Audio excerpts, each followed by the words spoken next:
মার্কিন সৈন্যদের জন্য ইরান যে এক জীবন্ত কবরস্থানে পরিণত হতে চলেছে, সেই ভয়াবহ বাস্তবতার চাপা শ্বাস এখন গোটা মধ্যপ্রাচ্যে।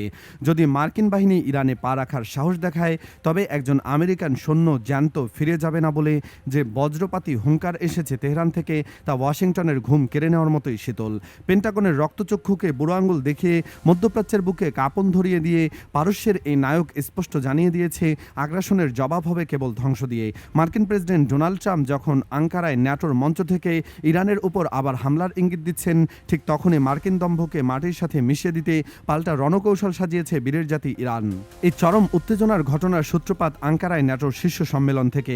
সেখানে সাংবাদিকদের সামনে ট্রাম্প রীতিমতো হুমকি দিয়ে বসেন যে যুক্তরাষ্ট্র যে কোনো সময় ইরানের সবচেয়ে গুরুত্বপূর্ণ তেল টার্মিনাল খারাকদ্বীপ দখল করে নিতে পারে এবং তেহরানের তা ঠেকানোর কোনো সক্ষমতা নেই। শুধু মুখে বলে ক্ষান্ত হননি ট্রাম্প। মার্কিন বাহিনী ইতিমধ্যেই ইরানের দক্ষিণাঞ্চলে, বিশেষ করে বন্দর আব্বাস ও বুশাহরে বিমান বাহিনী এবং নৌবাহিনীর উপর চোরাগোপ্তা হামলা চালিয়েছে, যেখানে ইরানের 8 জন বীর সেনা শাহাদত বরণ করেছে। ট্রাম্পের দাবি, তারা ইরানের রাডার ব্যবস্থা গুড়িয়ে দিয়েছেন এবং হরমুজ প্রণালীতে ছোট ছোট ইরানি বোট ধ্বংস করেছেন। এমনকি ইরানের বিদ্যুৎ কেন্দ্র ও পানি শোধন প্ল্যান্ট ধূলিসাৎ করারও হুমকি দিয়েছেন মার্কিন প্রেসিডেন্ট। কিন্তু ট্রাম্প যা বুঝতে ভুল করেছেন তা হলো, ইরান কোনো নতি স্বীকার করার রাষ্ট্র নয়। ট্রাম্পের এই ফাঁকা আওয়াজের পর তেহরান যে জবাব দিয়েছে, তা ওয়াশিংটনের ঘুম উড়িয়ে দেওয়ার জন্য যথেষ্ট। ইরানের জাতীয় নিরাপত্তা ও পররাষ্ট্রনীতি কমিটির মুখপাত্র ইব্রাহিম রেজাই সরাসরি ট্রাম্পকে টার্গেট করে সোশ্যাল মিডিয়ায় ওপেন চ্যালেঞ্জ ছুড়ে দিয়েছেন। তিনি সাফ জানিয়েছেন, মার্কিন সৈন্যদের জন্য ইরান হবে এক জীবন্ত কবরস্থান। শুধু কূটনৈতিক টেবিলেই নয়, সামরিক ময়দানেও ইরান এখন পুরোপুরি রুখে দাঁড়িয়েছে। ইরানের সর্বোচ্চ জাতীয় নিরাপত্তা কাউন্সিলের ঘনিষ্ঠ সূত্রগুলো নিশ্চিত করেছে, মধ্যপ্রাচ্য জুড়ে ছড়িয়ে থাকা মার্কিন সামরিক ঘাঁটিগুলোতে একযোগে এক ম্যাসিভ বা বিধ্বংসী পাল্টা হামলার চূড়ান্ত ব্লুপ্রিন্ট তৈরি করেছে তেহরানের সশস্ত্র বাহিনী।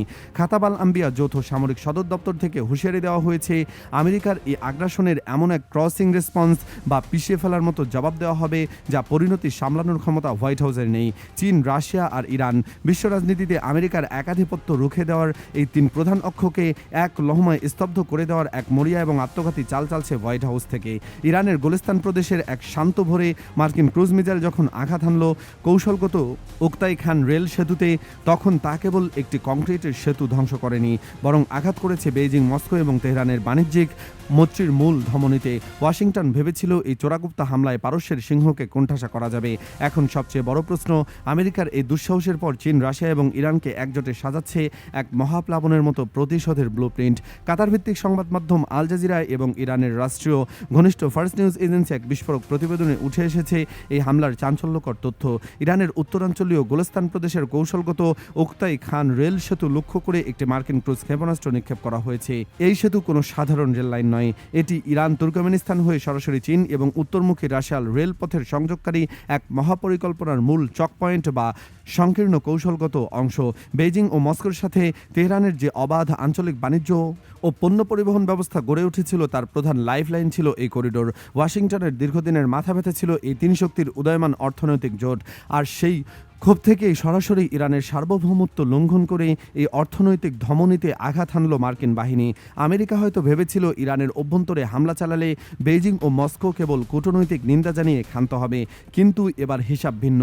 কারণ এই সেতুটি ধ্বংস করার মাধ্যমে সরাসরি চীনের বেল্ট অ্যান্ড রোড ইনিশিয়েটিভ বা রাশিয়ার বিকল্প বাণিজ্যিক রুটের উপর যুদ্ধ ঘোষণা করেছে ট্রাম্প প্রশাসন।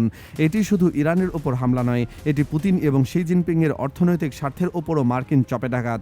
রাজনৈতিক বিশ্লেষকদের মতে ইউক্রেন যুদ্ধ এবং তাইওয়ান প্রণালীর উত্তেজনার মাঝে এ হামলা জ্বলন্ত আগুনে ঘি ঢালার মতো কাজ করেছে। ইরান মার্কিন আগ্রাসনের বিরুদ্ধে কূটনৈতিক ও সামরিক ফ্রন্টে নেতৃত্ব দিচ্ছে এবং বিশ্বমঞ্চে প্রমাণ করেছে, আমেরিকায় কাপুরুষোচিত হামলা সত্ত্বেও তারা মধ্যপ্রাচ্যের বুক চিতিয়ে দাঁড়িয়ে থাকা এক অপরাজিত শক্তি। এখন বিশ্বজুড়ে থমথমে উত্তেজনা। তবে কি এবার একসঙ্গে প্রতিশোধে মাঠে নামছে এই 3 মিত্রদেশ? ইরান ইতিমধ্যেই তার সামরিক বাহিনীকে সর্বোচ্চ সতর্ক অবস্থায় রেখেছে এবং মার্কিন ঘাঁটিগুলোকে নিশানা করেছে, কিন্তু এবারের সমীকরণ আরও বড়। চীন ও রাশিয়ার সামরিক বিশ্লেষকেরা মনে করছেন, পর্দার আড়ালে বেইজিং, মস্কো এবং তেহরানের মধ্যে এক মহাপরিকল্পনা তৈরি হচ্ছে। প্রতিশোধের ভাষা কি হবে? প্রথমত, মধ্যপ্রাচ্যে থাকা সমস্ত মার্কিন ঘাঁটিগুলোকে একযোগে ক্ষেপণাস্ত্রের জালে আবদ্ধ করে ফেলা। দ্বিতীয়ত, হরমুজ প্রণালী সম্পূর্ণ বন্ধ করে দিয়ে পশ্চিমাদের জ্বালানি সরবরাহ ব্যবস্থা চিরতরে স্তব্ধ করে দেওয়া। তৃতীয়ত, চীন ও রাশিয়ার পক্ষ থেকে ইরানকে অত্যাধুনিক আকাশ প্রতিরক্ষা ব্যবস্থা ও গোয়েন্দা তথ্য দিয়ে আমেরিকার যে কোনো বিমান হামলাকে মাঝ আকাশে ধ্বংস করা। আমেরিকা এই হামলার পর এখনও পর্যন্ত মুখে কুলুপ এঁটে বসে আছে, কোনো স্বাধীন সূত্র ক্ষয়ক্ষতির পরিমাপ নিশ্চিত করেনি। কিন্তু ক্ষতটা যেখানে লেগেছে তার উপশম রক্তক্ষয়ী হতে পারে। সম্প্রতি তুরস্কের আঙ্কারায় অনুষ্ঠিত হয়ে গেল ন্যাটোর ৩৬তম শীর্ষ সম্মেলন, আর এই মঞ্চটিকে ইরান বিরোধী প্রচারণার প্রধান হাতিয়ার বানালেন ডোনাল্ড ট্রাম্প। কাতার ভিত্তিক সংবাদ মাধ্যম আল জাজিরার প্রতিবেদন অনুযায়ী সম্মেলন থেকে ইরানের বিরুদ্ধে রণহুঙ্কার ছেড়েছেন ন্যাটো নেতারা। ট্রাম্প সোজা ভাষায় জানিয়ে দিয়েছেন ইরানের সাথে আলোচনার টেবিলে বসার কোনো ইচ্ছা তার নেই। এরপর ন্যাটো তাদের সনাতন কালেকটিভ ডিফেন্স বা সম্মিলিত প্রতিরক্ষা নীতি স্মরণ করিয়ে দিয়ে হুঁশিয়ারি দেয়, ন্যাটোর কোনো সদস্য রাষ্ট্রের উপর হামলা মানেই তো পুরো জোটের ওপর হামলা। যেহেতু আমেরিকা এই জোটের প্রধান অংশীদার, তাই বিশ্লেষকরা মনে করছেন এই হুঁশিয়ারির তীর সরাসরি ইরানের দিকে। সেই সাথে যুক্ত হয়েছে হরমুজ প্রণালীতে নৌ চলাচলের স্বাধীনতা বজায় রাখা এবং ইরানকে পারমাণবিক অস্ত্রধারী হতে না দেওয়ার চেনা পশ্চিমা হুমকি। কাগজে কলমে ট্রাম্পের এই পরিকল্পনা যতই নিখুঁত শোনাক না কেন, বাস্তবতার জমিনে এর বাস্তবায়ন প্রায় অসম্ভব। অস্ট্রেলিয়ান ন্যাশনাল ইউনিভার্সিটির আন্তর্জাতিক বিশ্লেষক আলম সালে তার আল জাজিরাকে দেওয়া এক সাক্ষাৎকারে আমেরিকার এই চক্রান্তের বেলুন এক ফুটকারে উড়িয়ে দিয়েছেন। তার মতে ট্রাম্প চাইলেই ন্যাটোকে ইরানের বিরুদ্ধে যুদ্ধে নামাতে পারবে না। কেন পারবে না? কারণ ন্যাটো মূলত একটি প্রতিরক্ষামূলক এবং আঞ্চলিক জোট। আমেরিকার স্বার্থে হরমুজ প্রণালীতে গিয়ে আক্রমণের যুদ্ধ করার আইনি এবং দার্শনিক ভিত্তি ন্যাটোর নেই। সবচেয়ে বিপজ্জনক বিষয় হলো ট্রাম্পের এই চক্রান্ত যদি কোনোভাবে সফল হয়, তবে তা আর কেবল আমেরিকা কিংবা ন্যাটোর মধ্যেই সীমাবদ্ধ থাকবে না। ইরান আর আজ মধ্যপ্রাচ্যের একা নয়, তেহরানের পেছনে পাহাড়ের মতো দাঁড়িয়ে আছে বেইজিং এবং মস্কো। বিশ্লেষকরা স্পষ্ট সতর্কতা দিয়ে জানিয়েছেন, ন্যাটো যদি ইরানের বিরুদ্ধে সরাসরি কোনো সামরিক পদক্ষেপ নেয়, তবে চীন এবং রাশিয়া হাত গুটিয়ে বসে থাকবে না। মুখোমুখি ইরান এবং মার্কিন যুক্তরাষ্ট্র একের পর এক ক্ষেপণাস্ত্র হামলার জবাবে বুক চিতিয়ে দাঁড়িয়ে আছে ইরান। মার্কিন আগ্রাসনের মুখে তারা গুটিয়ে যায়নি, বরং পাল্টা আঘাতে কাঁপিয়ে দিয়েছে শত্রুর দুর্গ। কিন্তু এই সংঘাতের সবচেয়ে বড় চমকটা অন্য জায়গায়। মার্কিন হামলার জবাবে ইরান টার্গেট করেছে মধ্যপ্রাচ্যের ৩ দেশকে, কাতার, কুয়েত এবং বাহরাইন। প্রশ্ন হচ্ছে, ওয়াশিংটনের পাপের শাস্তি ইরান কেন প্রতিবেশীদের দিচ্ছে? কেন বারবার উপসাগরীয় দেশগুলোর উপর আসতে পড়ছে ইরানি ড্রোন ও মিসাইল? এর পেছনে রয়েছে তেহরানের এক সুদূরপ্রসারী এবং অদম্য সামরিক কৌশল। সম্প্রতি ইরানের উপকূলীয় সামরিক স্থাপনা এবং গুরুত্বপূর্ণ অবকাঠামো লক্ষ্য করে ব্যাপক হামলা চালায় মার্কিন বাহিনী। ভিন্ন ভিন্ন ৯০টি লক্ষ্যবস্তুতে আঘাত হানে তারা। মার্কিন সাম্রাজ্যবাদ ভেবেছিল এই প্রচণ্ড আঘাতে ইরান হয়তো থমকে যাবে, কিন্তু তেহরান দেখালো ভিন্ন এক রূপ। তারা দমে যাওয়ার পাত্র নয়। মার্কিন হামলার ধোঁয়া উঠতে না উঠতে পাল্টা জবাব দেয় ইরানের সামরিক বাহিনী।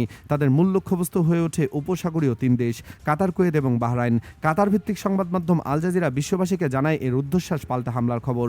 ইরানের ইসলামী বিপ্লবী গার্ড এক বিবৃতিতে জানায়, এই হামলায় ব্যবহার করা হয়েছে বিপুল সংখ্যক অত্যাধুনিক ও নতুন প্রজন্মের ড্রোন। ইরানি ড্রোনের সুনির্দিষ্ট আঘাতে গুটিয়ে যায় কুয়েতের একটি আধুনিক প্যাট্রিয়ট ক্ষেপণাস্ত্র ব্যবস্থা, কাতারের একটি আগাম সতর্কীকরণ স্যাটেলাইট অ্যান্টেনা কেন্দ্র এবং বাহরাইনে অবস্থিত মার্কিন সামরিক বাহিনীর বিশাল জ্বালানি ট্যাঙ্ক। এখানেই শেষ নয়, কুয়েতের ক্যাম্প আরিফজান ও আলী আল সালেম বিমানঘাঁটি ও বাহরাইনের জুফায়ের ও শেখ ঈশা ঘাঁটিতে অবস্থিত মার্কিন সামরিক স্থাপনাগুলোতে সফল হামলা চালায় ইরান। তেহরান স্পষ্ট করে দিয়েছে, মার্কিন হামলা অব্যাহত থাকলে এই অঞ্চলে অন্যান্য উপসাগরীয় দেশে থাকা মার্কিন ঘাঁটিগুলোকে মাটির সাথে মিশিয়ে দেওয়া হবে। কেন উপসাগরীয় দেশগুলো ইরানের টার্গেটে? শত্রু যুক্তরাষ্ট্র, কিন্তু আঘাত কেন প্রতিবেশীর ঘরে? আল জাজিরার গভীর বিশ্লেষণে উঠে এসেছে এর আসল রহস্য। ইরান কোনো অন্ধ আবেগে এই হামলা চালাচ্ছে না, এর পেছনে রয়েছে নিখুঁত সামরিক হিসাব। শত্রুর লঞ্চ প্যাড ধ্বংস করা। কাতার, কুয়েত বা বাহরাইন এই দেশগুলো মূলত মার্কিন সামরিক বাহিনীর অলিখিত দুর্গ।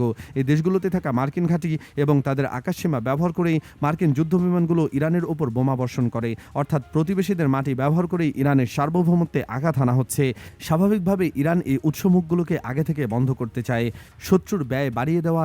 যুক্তরাষ্ট্রের মতো পরাশক্তির সাথে সরাসরি দীর্ঘমেয়াদী যুদ্ধ চালানো অর্থনৈতিকভাবে ব্যয়বহুল, তাই ইরান কৌশলগতভাবে শত্রুর ব্যয় বাড়িয়ে দিয়ে অন্য নীতি গ্রহণ করেছে।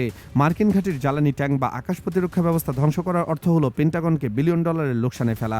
প্রতিবেশীদের ওপর মনস্তাত্ত্বিক চাপ। উপসাগরীয় দেশগুলো মার্কিন বাহিনীকে জায়গা দিয়ে ইরানের নিরাপত্তা বিঘ্নিত করেছে।